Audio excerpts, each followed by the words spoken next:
Durante esse mês de julho, nós não seremos conduzidos por uma série de reflexões, mas elas serão avulsas e nos acompanharão aí dominicalmente dentro dos nossos cultos com temas separados. No mês de agosto, nós já temos uma série muito especial para a igreja. Estamos aí maturando se é hora ou não de colocarmos essa série em andamento. Então ore pedindo para que Deus nos dê sabedoria para as decisões da equipe pastoral da Igreja Presbiteriana de Vila Mariana, tá bom? O tema da palavra de hoje é esse que você está vendo aí projetado na sua tela, o grande banquete, uma mesa muito bonita, cheia de muitos elementos apetitosos. Certamente, se você está vendo isso daqui perto da hora do almoço, você já ficou aí com um pouquinho de água na boca. As cadeiras estão vazias porque o texto da nossa reflexão é Lucas, capítulo de número 14, do versículo 15 até o versículo 24. E o texto diz assim: Ora, ouvindo tais palavras, um dos que estavam com ele à mesa disse-lhe: Bem-aventurado aquele que comer pão no reino de Deus. Ele, porém, respondeu: Certo homem deu uma grande ceia e convidou muitos. À hora da ceia, enviou seu servo para avisar aos convidados: Vinde, porque tudo já está preparado. Não obstante, todos a uma começaram a se desculpar, a excusar-se. Disse o primeiro: Comprei um campo e preciso ir vê-lo. Eu rogo-te que me tenhas por escusado. O outro disse: Comprei 5 juntas de bois e vou experimentá-las. Eu rogo-te que me tenhas por escusado. O outro disse: Casei-me e por isso não posso ir. Voltando o servo, tudo contou ao seu senhor. Então, irado, o dono da casa disse ao seu servo: Sai depressa para as ruas, becos da cidade, e traze para aqui os pobres, os aleijados, os cegos e os coxos. Depois lhe disse o servo: Senhor, feito está como mandaste. Ainda há lugar. Respondeu-lhe o Senhor: Sai pelos caminhos e atalhos e obriga a todos a entrar, para que fique cheia a minha casa. Porque vos declaro que nenhum daqueles homens que foram convidados provará a minha ceia.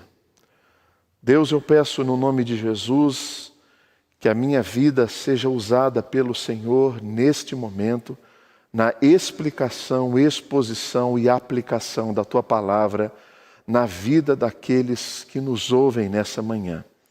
Sejam eles homens, mulheres, crianças, adolescentes, jovens, ricos, pobres, pessoas que tenham a sua visão plena, pessoas que sejam cegas, pessoas que sejam, Deus, descendentes de africanos, chineses, japoneses, europeus, americanos, para todos aqueles a quem o Senhor deseja comunicar a Tua mensagem. E eu peço, Pai, que o Senhor seja glorificado por meio desta pregação. No nome de Jesus é que eu oro, agradeço. Amém. Quais são as 2 grandes preocupações de quem dá uma festa? A primeira delas é se a comida vai ser boa. É uma preocupação muito legítima, porque você está convidando pessoas que você gosta, amigos, amigas, familiares, conhecidos, colegas do trabalho. Se o jantar é mais íntimo, foi você que preparou aquilo, então você tem muita cautela, você tem muito muito zelo com aquilo que você está preparando. Agora, uma outra preocupação é se eles vão vir. Será que eles virão para a festa? Tanto que, quando você é convidado para um casamento, os noivos têm aquela preocupação: olha, por favor, confirme. E eles têm ainda uma terceira preocupação, porque eles estão pagando por cabeça. Então, eles não querem pagar para você, já que você não vai. Então, num casamento tem uma terceira preocupação ainda. Jesus conta essa parábola numa mesa, ou no momento de ceia. Lucas 14 e Lucas 15 existe um grande número de parábolas nesses dois capítulos. Aproximadamente 5 parábolas. A mais famosa é a do filho pródigo, ou do Deus pródigo, como ela tem sido chamada ultimamente. Mas a parábola do grande banquete, da grande ceia, ela não pode ser negligenciada, porque ela conta algo posterior àquilo que o Pai faz. Esta parábola, ela tem vários elementos simbólicos que podem ser aplicados na nossa vida. Então, o meu objetivo neste momento, ao expor esse texto, é trazer a você o significado dessa parábola. Essa parábola, ela conduz para uma reflexão de que haverá sim um grande banquete messiânico no fim de todas as coisas. Porque embora a gente diga pejorativamente no Brasil que muitas coisas acabam em pizza, dizer que todas essas coisas acabarão numa grande refeição não é pejorativo, é celebração. A maneira mais pertinente que Deus encontrou para nos revelar como toda essa história vai ter um desfecho é por meio da mesa. Então essa parábola, ela retrata e ela conta a história do grande banquete messiânico. Gustavo, isso tem conexões com o Antigo Testamento? É claro que tem. Por exemplo, o Salmo de número 23. Preparas-me uma mesa na presença dos meus adversários. Quando que você pode colocar uma mesa na presença dos seus adversários? Quando todos eles já foram derrotados e você está celebrando. Percebe? Mas a maior conexão dessa parábola com o Antigo Testamento está em Isaías capítulo 25, no versículo 6.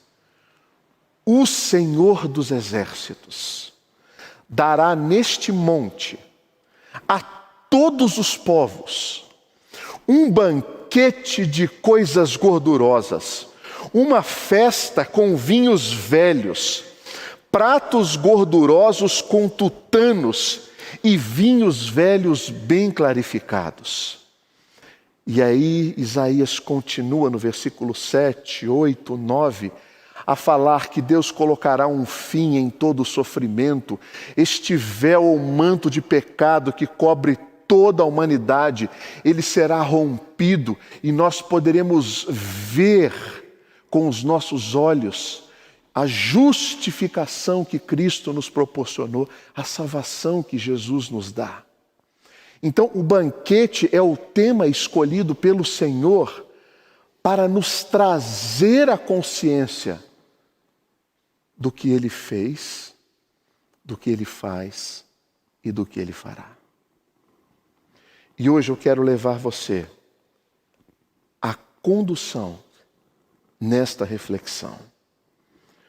O texto oferece alguns discursos, algumas falas, alguns blocos, e o primeiro deles está no versículo 17. À hora da ceia, enviou o seu servo para avisar os convidados: vinde, porque tudo já está preparado. Hoje, nós não fazemos as confirmações como eles faziam no Antigo Oriente. No Oriente Médio, quando você ia dar uma festa, o convite era feito em 2 etapas. Numa primeira etapa, você procurava a pessoa, você convidava a pessoa, você falava com a pessoa. Normalmente ela fazia um pequeno charme ali, dizendo: vamos ver. E aí você insistia mais um pouquinho. Então, você tinha que gastar um tempo para convencer essa pessoa de que você estava mesmo convidando-a, e não somente por educação. Mas depois que ela confirmava a presença, no dia da festa, ninguém chegava antes, ninguém chegava depois. Todo mundo chegava na hora em que o anfitrião enviava o seu servo para dizer: a festa está pronta, o jantar está servido, a ceia está posta. E aí as pessoas vinham até o local. No Brasil não, né? No Brasil você marca uma festa às 7 horas. Eu só conheço uma pessoa que chegava às 7 horas na festa. Todas as outras chegavam 7h20, 7h30, 7h40, 7h50, 8 horas. Porque eu não quero ser a primeira a chegar, né? Você chega lá, vai estar vazio, aquele ambiente um pouco sem graça. Não era assim. O convite era feito em 2 etapas. A refeição era preparada de acordo com o número de pessoas que haviam confirmado. Os lugares à mesa eram lugares pré-determinados e marcados. Ninguém poderia fazer assim: olha, eu recebi uma visita em casa, eu trouxe uma pessoa a mais. Não foi convidado. Vinham as pessoas que deveriam vir e que foram confirmadas. Os convidados já haviam confirmado a presença.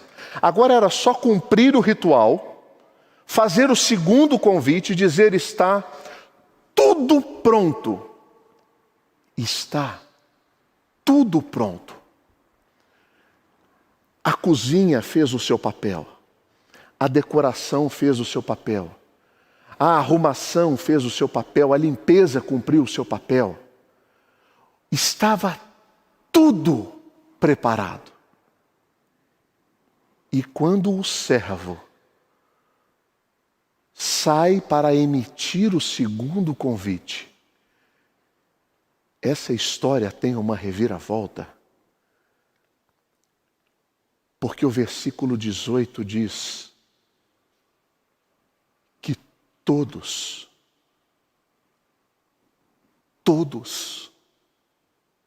começaram a arrumar desculpas.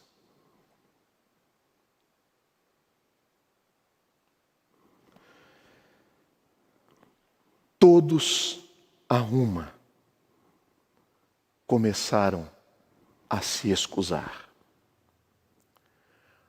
E aqui nós vemos agora 3 desculpas profundamente inconvenientes dessas pessoas. A primeira delas disse assim: eu comprei um campo e eu preciso ir vê-lo. Eu rogo-te que me tenha por escusado. Rogo-te que me tenha por escusado é assim: me desculpa, eu não vou. Em outras palavras, é isso que ele está dizendo. Agora, essa desculpa dele, ela tem alguns absurdos. E esses absurdos dessas desculpas, eu extraí de um livro chamado As Parábolas de Lucas, de Kenneth Bailey. Se você não tem esse livro, vale a pena você adquirir. É um homem que passou, se eu não me engano, 30 ou 40 anos no Oriente Médio, vivendo em comunidades profundamente isoladas de toda a tecnologia, e ele compartilhava com as pessoas os textos bíblicos para entender o que esse texto representava para essa cultura. e ele extraiu muito de experiências vivenciais. E ele diz o seguinte: ninguém no Oriente Médio comprava um campo sem conhecê-lo. Aí você diz assim: pastor, até nos dias de hoje. Nos dias de hoje também a gente não compra. Eu conheço casos de gente que já comprou terreno perto do mar e o terreno alagou. Né? Era na beira da praia. Mentira. Entende? Mas naquele tempo, não. Ele não sabia nem onde era o terreno. Porque ele diz: eu preciso conhecê-lo, eu preciso ir vê-lo. Essa é uma desculpa muito esfarrapada, porque no Antigo Oriente, as terras tinham um valor profundamente maior do que temos hoje, mas muito maior.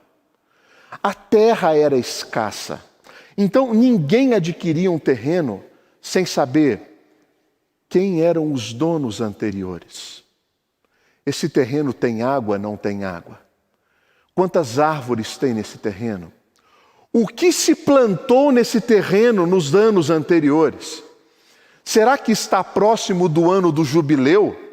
Estando próximo do ano do jubileu, esse terreno ainda pertence aos seus donos originais?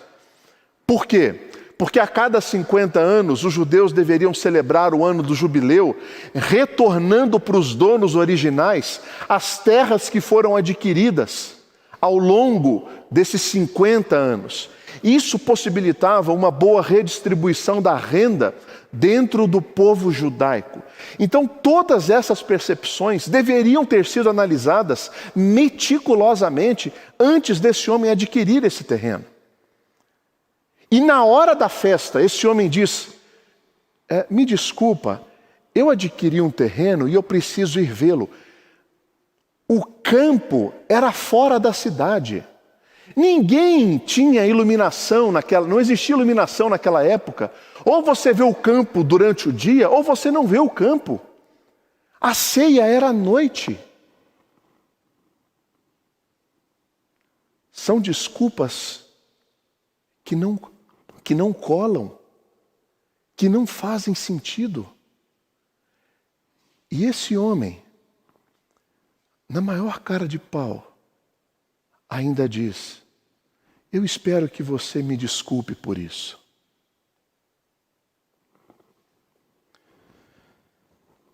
A segunda desculpa é dada pelo arador inocente. Versículo 19. Comprei 5 juntas de bois e vou experimentá-las. Eu rogo-te que me tenhas por escusado. Eu não vou na sua festa, mas eu quero que você me desculpe. A desculpa dele é tão ridícula e esfarrapada como a do primeiro. Porque você só comercializava a junta de bois de 2 maneiras. Uma delas, você ia nos mercados públicos. E no final do mercado público, você tinha um campo de testes. E nesse campo de testes, você testava os bois. Uma junta de bois, eram pelo menos 2 bois que eram colocados na mesma canga, para que eles pudessem arar um campo. Ninguém compraria um carro sem saber as procedências desse carro, sem ligar o carro. Pastor, eu compro em leilão. Em leilão a gente não liga o carro. Esquece, você é uma exceção. A grande maioria quer testar o carro, quer sentar no carro, ligar, quer ouvir o barulho, quer ver se tem amassados pelo lado de dentro. Os bois eram um alto investimento. Para você comprar uma junta de bois para colocar na sua terra para arar, você tinha que saber algumas coisas. Qual era a saúde desse boi? Eles já tinham costume de fazer isso ou você teria que amansá-los e treiná-los? Tudo isso variava o preço da mercadoria.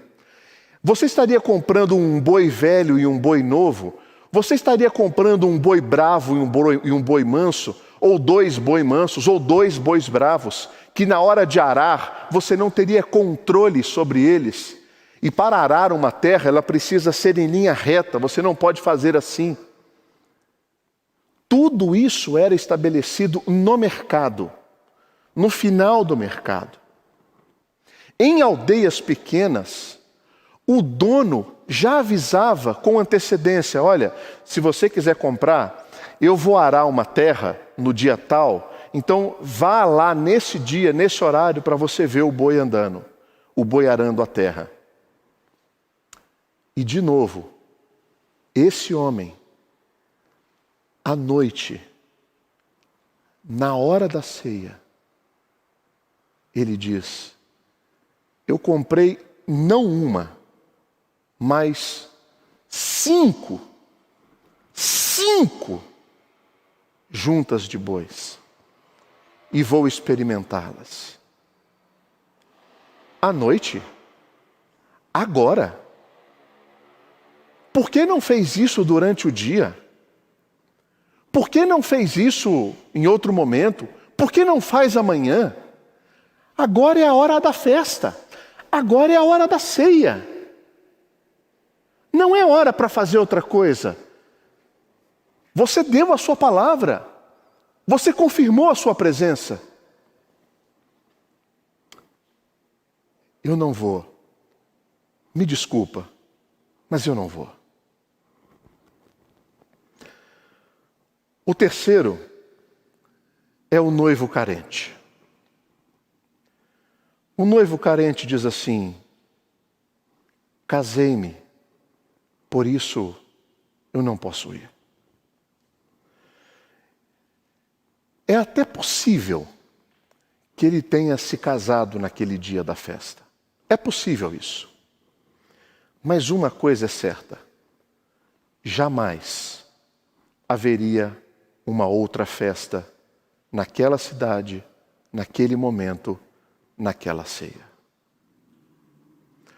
Ninguém na comunidade do Oriente Médio concebe a possibilidade de haver 2 grandes festas no mesmo dia, no mesmo horário, na mesma aldeia, na mesma cidade. Isso é inconcebível. A atualização de todas essas negações para nós hoje, sabe o que elas representam? Pessoas que num primeiro momento falam belas coisas acerca de Jesus. Que no momento de uma música de fundo, uma palavra mais melosa, um apelo mais voltado para o sentimentalismo, sem expor as boas notícias do Evangelho e as consequências de não se render ao Evangelho, dizem: sim, eu vou te seguir, eu estou contigo. Ah, Senhor, aonde quer que fores eu irei. Não, Senhor, eu jamais te negarei. Mas que ainda não passaram por uma transformação espiritual, uma conversão profunda, sincera e verdadeira. Jesus diz essa parábola na casa do maior fariseu do seu tempo. Ele estava ceando, eles estavam reclinados à mesa. E Jesus utiliza aquele ambiente, aquela situação. Homens versados na palavra de Deus, conhecedores da Bíblia, de trás para frente, de alto para baixo, de um lado para o outro, eles conheciam as Escrituras. E Jesus diz para eles: existem pessoas aqui, agora, que estão dando desculpas esfarrapadas para Deus. Eu sou novo demais, eu trabalho demais, eu preciso ter outros projetos, eu preciso ter outros sonhos, eu tenho outras metas, eu tenho coisas melhores para fazer, eu quero viajar, eu quero aproveitar a vida, eu quero curtir. Senhor, eu já sou velho demais, eu já sou aposentado, eu já não sei se há esperança para mim. Preste atenção. Essas desculpas são esfarrapadas. O que o dono da casa, o dono da festa, o anfitrião resolveu fazer? Se recolheu triste num canto, lamentando a ausência de pessoas? Não. Aqui vem a outra grande reviravolta dessa história. E nessa reviravolta, o versículo 21, ele diz assim: o servo, voltando, contou tudo ao seu senhor, e então, irado, o dono da casa disse ao servo: sai depressa para as ruas, becos da cidade e traz aqui os pobres, os aleijados, os cegos e os coxos. Todos os excluídos de Israel, todos os renegados das comunidades dos tempos de Cristo, pobres, aleijados, coxos e cegos. Gente que não tinha vida profissional conquistada e dependia de migalhas para sobreviver. E nesta virada radical, o anfitrião não é envergonhado com a ausência daquelas pessoas. Essa atitude do anfitrião mostra para cada um de nós que o banquete vai acontecer. E ele não depende de você para acontecer. Ele não depende de mim. Não é um casamento em que o noivo não apareceu. Não é um casamento em que a noiva não apareceu. Não é. O dono da festa está lá. E se aqueles que foram convidados na primeira chamada e na segunda chamada não vieram, haverá uma outra chamada para aqueles que não foram convidados num primeiro momento. E essas pessoas que não foram convidadas no primeiro momento são os pobres, são os aleijados, são os coxos, são os cegos. O que esta palavra está trazendo à luz aqui? Os primeiros convidados dessa parábola são os judeus. Eles eram o povo da promessa. Eles são o povo da promessa, melhor dizendo. Eles deveriam crer na pessoa de Jesus Cristo, na sua obra, no seu sacrifício, na sua morte e na sua ressurreição. E não creram. Mas agora, quem vem? Agora vem os gentios. Agora vem os gregos. Vem os romanos. Agora chegam os latinos, os índios, os africanos, os asiáticos. Agora vêm todos os povos. E a ilustração desta parábola é para mostrar que não há restrição de pessoas. Depois, o texto diz, Depois que o servo diz, ele diz: chama os pobres, os aleijados, os cegos e os coxos. Essa atitude do anfitrião mostra para nós que não existirá nenhum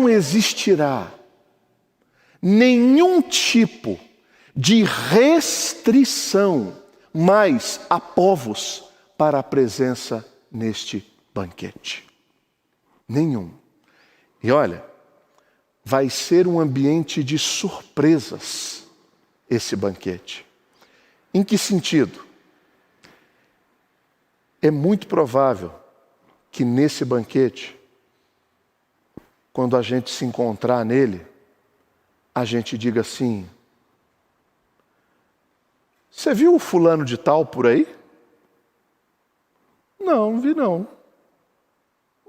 Estranho, né? Eu achei que ele vinha. Eu também. Mas ele não está. Ele não está por aqui, ela não está por aqui. Uma outra reação vai ser assim: ó, você aqui, rapaz. Gustavo, você aqui? Eu pensava que você não vinha, não.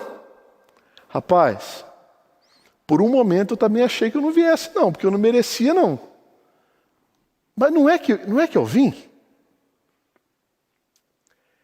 E aí, o texto diz que ainda tinha lugar vazio.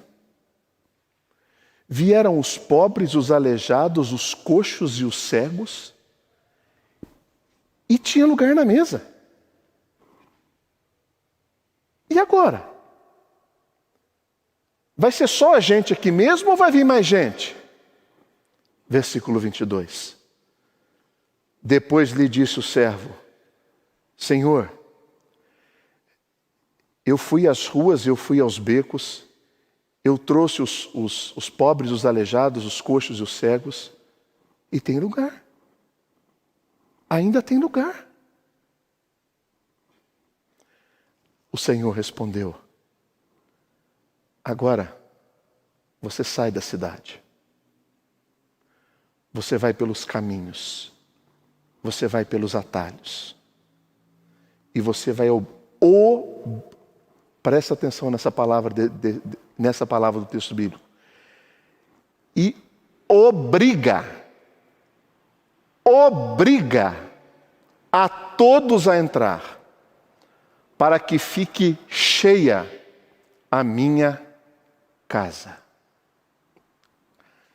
Cheia a minha casa. Ainda há lugar. Os convidados daquela comunidade desprezaram, não quiseram, rejeitaram. Caminhos e atalhos são duas palavras para mencionar estradas que davam acesso à cidade, e os atalhos eram as vielas que beiravam os muros da cidade, onde se refugiavam indigentes e estrangeiros, que não entravam na cidade. Ainda há lugar. Numa festa onde os convidados viriam comer escargot, caviar, cordeiros, vinhos finos, chiquérrimos, de traje de gala, estavam entrando fedidos, mancos, cegos, bandidos, estrangeiros, marginais, ocuparam aquele salão. Você é uma pessoa que atende a essa estrutura da... Pastor, a gente tem que ser mais inclusivo. Joia. Não existe ninguém mais inclusivo do que Deus. Porque o seu padrão é tão alto que Ele entrega o seu Filho para morrer em nosso favor, e no seu Filho, todo aquele que crê no Senhor é incluído nesta família. Todo aquele. O preto, o branco, o amarelo, o azul, o rico, o pobre, o classe média, o endividado, o marginal, o assassino, o estuprador, a violentada, a mãe viúva, todos em Jesus Cristo são convidados a estar na mesa desse banquete. Todos. Ainda há lugar. Ainda há lugar para mim. Ainda há lugar para você. Mas veja bem, alguns são convidados na seguinte forma: olha, tem um banquete ali, vamos lá, ainda há lugar, vamos lá. E a gente vai. Outros, a palavra do Senhor para o servo é: você obriga, traga a força, traga arrastado essas pessoas. Dentro da doutrina calvinista, um dos nossos pontos é a graça irresistível de Deus.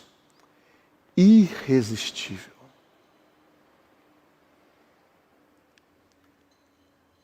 A minha conversão, quando o Senhor me converteu, não foi uma conversão que eu passava por um momento dificílimo da vida. Eu estava no fundo do poço, destruído, bagaçado, encontrado em frangalhos emocionais, espirituais sim, mas nada.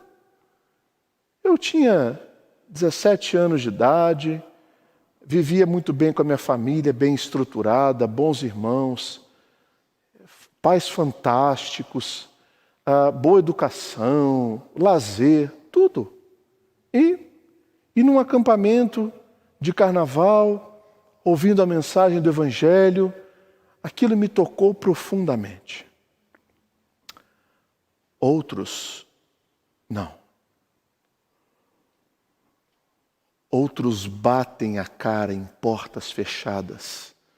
Outros se veem em becos. Alguns estão no fundo do poço. Outras estão destruídas afetivamente, emocionalmente. E rastejam e são arrastadas para o Evangelho como quem não tem forças para lutar.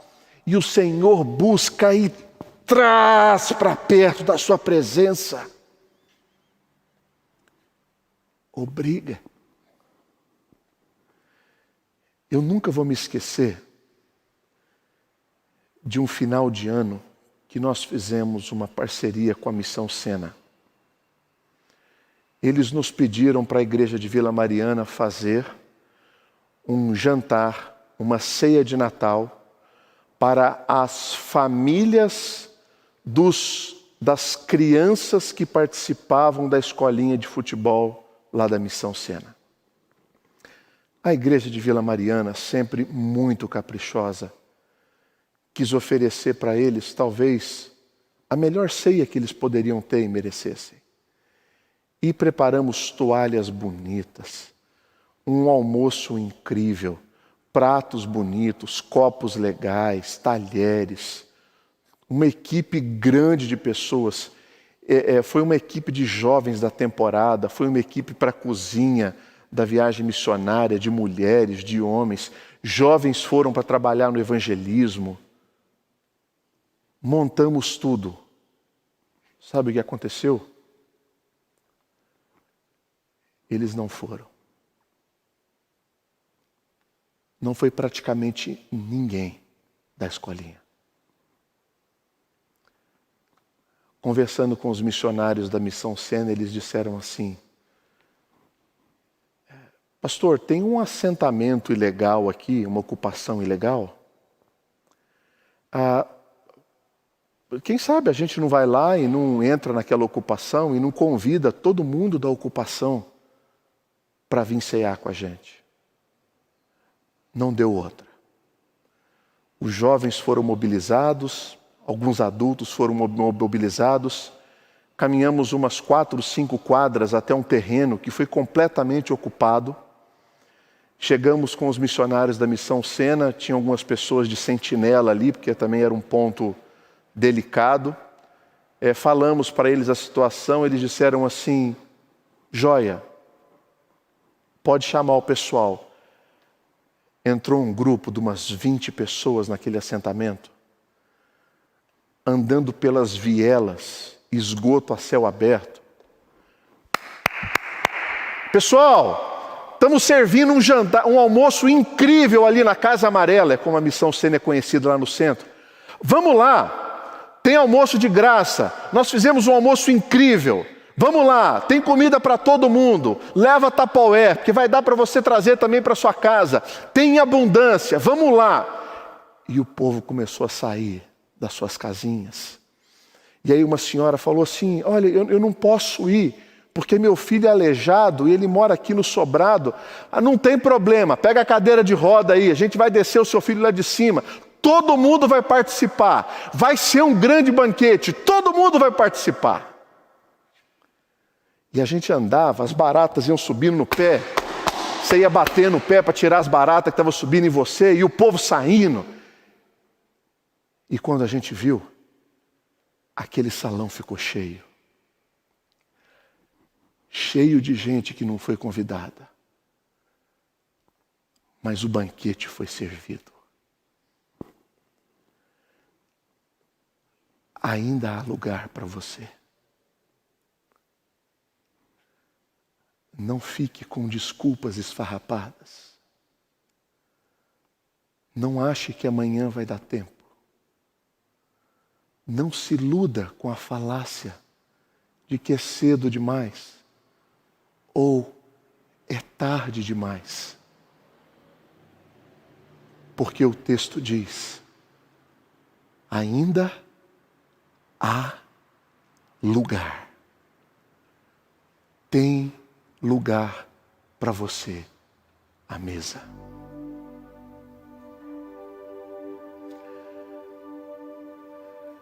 Quem sabe, este não é o dia, esta não é a hora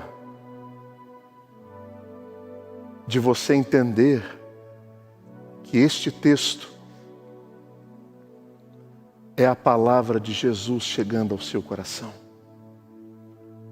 alcançando você, para que você entenda que Ele está te chamando.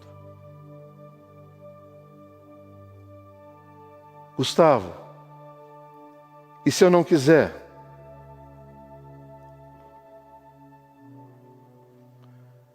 O versículo 24 diz: porque eu vos declaro que nenhum daqueles homens que foram convidados provará da minha ceia.